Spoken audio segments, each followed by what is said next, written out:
Creator Spiritus, mentes tuorum visita.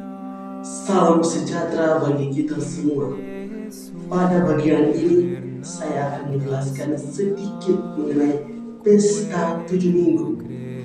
Pertama-tama, kita harus tahu terlebih dahulu dasar dari perayaan Pentakosta umat Kristiani adalah hari raya 7 minggu dalam tradisi Yahudi atau Syafat. Hari raya 7 minggu merupakan salah satu dari 3 pesta siaran, yakni yang pertama pesta Paskah atau roti tak beragi, dan kedua pesta pondok daun, dan yang ketiga pesta 7 minggu. Syafat adalah sebuah pesta musim panen atau persembahan. Pesta ini dirayakan 7 minggu sesudah mulainya musim panen. Kita dapat melihatnya dalam kitab Ulangan bab 16 ayat 9. 7 minggu harus kau hitung.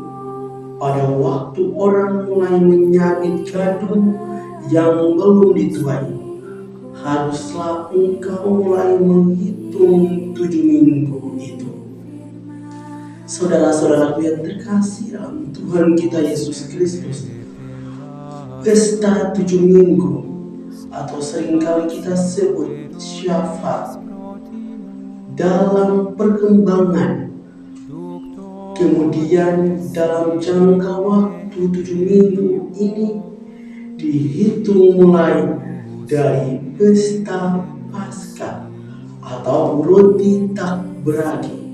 Kita dapat bandingkannya dengan kitab Imamat bab 23 ayat 15 sampai 16. Maka hari raya 7 minggu jatuh pada hari ke-50 sesudah pesta Paskah. Itulah Pentakosta. Kita dapat melihatnya kembali dalam kitab Imamat bab 23 ayat 15 sampai 16. Kemudian kamu harus menghitung mulai dari hari sesudah Sabat itu, yaitu waktu kamu membawa berkas persembahan unjukan, harus ada genap 7 minggu sampai pada hari sesudah Sabat yang ke-7. Kamu harus hitung 50 hari atau sering disebut Septuaginta.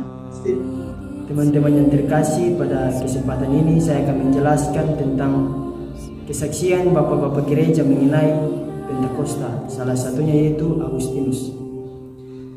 Agustinus dipandang sebagai salah seorang bapak gereja yang terpenting dalam kekristenan barat karena tulisan-tulisannya pada era patristik. Salah satu karya tulisannya yaitu Epistel 55 kepada Januarius. Isi suratnya seperti begini: hari ke-50 dipercayakan kepada kita dalam kitab suci, dan bukan hanya di dalam Injil, fakta bahwa pada hari itu Roh Kudus turun. Juga dijelaskan dalam Perjanjian Lama.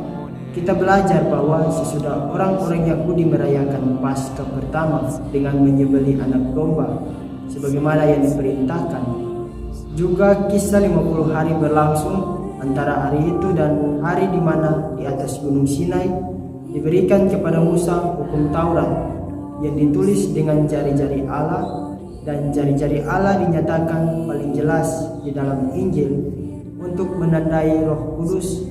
Oleh karena itu, penginjil mengutip kata-kata Tuhan, "Aku mengusir setan dengan jari-jari Tuhan." Kutipan lain mengatakan, "Aku mengusir setan dengan Roh Allah." Demikian isi Epistel 55 kepada Januarius.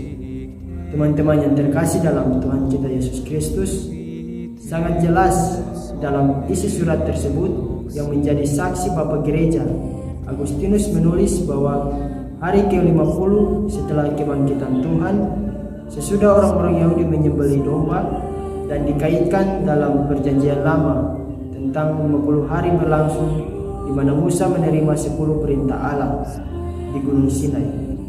Maka setelah 50 hari kebangkitan Tuhan, itulah Roh Kudus turun atas para rasul yang dikenal dengan sebutan Pentakosta.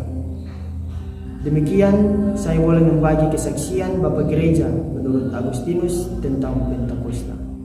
Hari Pentakosta sebagai pembentukan gereja umat Allah berawal dari pembentukan bangsa Israel sebagai bangsa yang terpilih.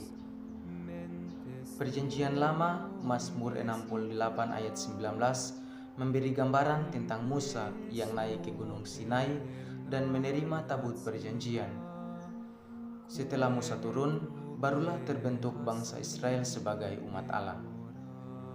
Hal yang sama dikisahkan dalam Perjanjian Baru, Efesus pasal 4 ayat 8, yang menunjuk pada Yesus yang naik ke surga dan menerima Roh Kudus, lalu memberikan Roh Kudus itu kepada para rasul. Turunnya Roh Kudus menjadi awal terbentuknya gereja umat Allah.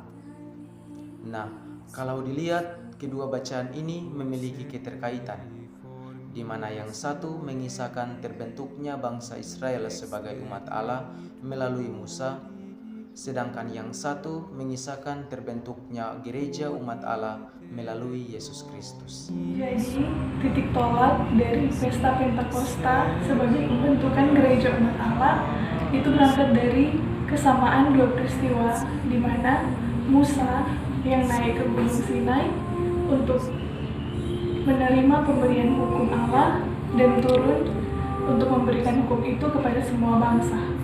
Sedangkan Yesus yang bangkit dan naik ke surga menerima pemberian Roh Kudus, kemudian menurunkan Roh Kudus kepada semua orang. Nah, dari peristiwa Musa yang naik dan turun untuk memberikan hukum Allah itu, maka terbentuklah bangsa Israel.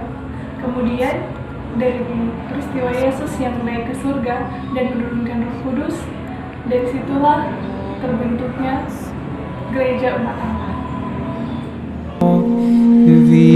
Vitemus omne noxium